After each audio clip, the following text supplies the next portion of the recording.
I ni nawr yn symud ymlaen I Prif Bencampwriaeth y Merlod Cymreig o Deip Cob.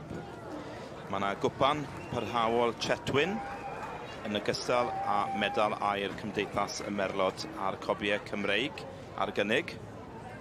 Mae gyda ni'r bencampwr gwrywedd yn ogystal â'r bencampwraig hefyd yn cysadlu am y Brif Bencampwriaeth yn yr adran yma.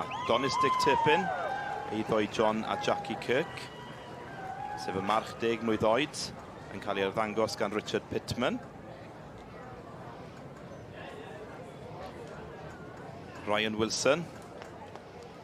Ormond Rose Gold, yndi fe? Yr eboles o'r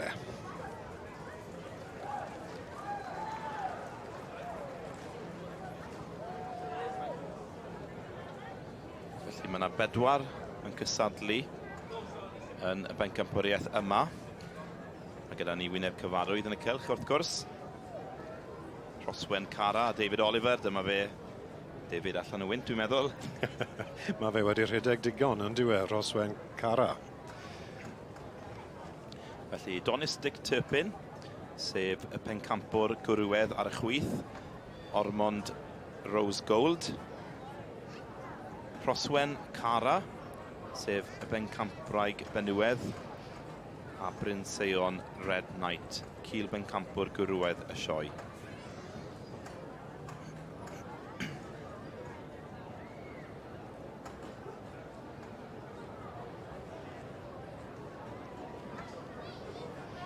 Felly dyma Bryn Seion Red Knight, cil bencampwr gwrywedd.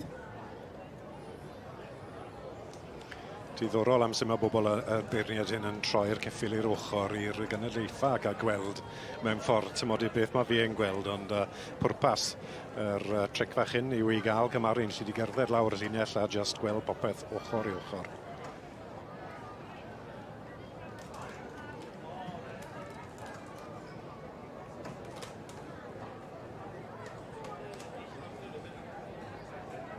Felly mae'r tensiwn yn codi.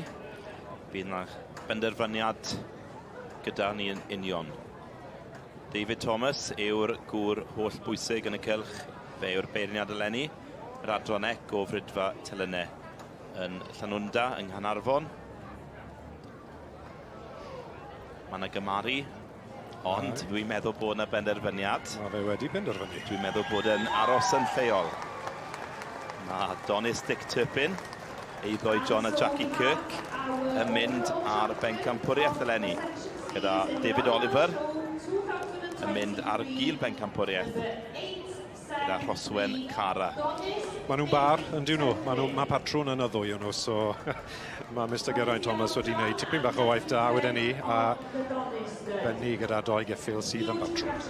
Ie, dwi'n meddwl bod hwnna'n brawf o feirniad da, ond os ydy'n lli gorffen fyny gyda llinell o gyffyles yn debyg iawn I gilydd, mae hwnna'n brawf da o'r beirniad. Odi. 8-7-3 y pencampwr wrth gwrs, Donistic Turpin wrth y march, Donis Importance ac allan o synod, Rosie O'Neill. Ie, a Rhoswen Cara yn gil bencampwr, Rhoswen Gethin y tad, a Blancilla Arabella y fam. Felly march 10 oed yw hwn. Mae wedi ennill yn Llambed eleni, Sioefer Llambed, a fe'r Brif Bencampwriaeth yno. A dyma ni Jackie Kirk yn ymuno a Richard. A os ydych chi'n edrych dros ben yr eisteddle, wyt ti'n gallu gweld I safle. Wyt, yn i'n meddwl. Mae mor agos â hynny i'r sioe yma.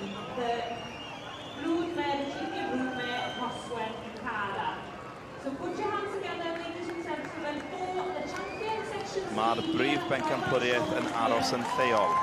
Yn aros yn Llanfair y Miach, Donistic Turpin, John a Jackie Kirk sy'n berchen ar gwpan Chetwynd eleni. Richard Pittman yn arddangos wrth gwrs yn dangos y ceffil, Dick Turpin yn Pennycamp. Ie, wir, da iawn nhw. Gall dim neb twgyd y gorau na off Donistic Turpin. of classes this morning and Tuesday in. Well, Richard Pittman, I bet you didn't think you'd be doing this at the end of this week. Let's just say you are a bit out of breath. You've got more running to do, so I won't keep you long. But what did this mean to yourself and John and Jackie Kirk, of course, who own him? Can't really put into words, you know. It's I'm honoured really to have a horse like this. He's had a hell of a showing career. Small but very successful, and I can only thank John and Jackie for allowing me, and it's a real privilege, it really is. They've just said to me over the fence there that it's a partnership. Without you, the horse doesn't work, and without the horse, you don't work in this ring. So this is a real match made in heaven, I would say. Yeah, but without them, you wouldn't be here. So they're very good breeders, and yeah, I've been very fortunate to have him and his father, and yeah, very lucky. Very successful show season. You were supreme at Lamberton Stallion Show. Coming down to the Royal Welsh now, you've gone champion overall Section C. You've got the Tom and Sprightly coming up, and we wish you the best of luck there. Oh, thank you very much. Thank you. Enjoy every second. Llongyfarchiadau mawr.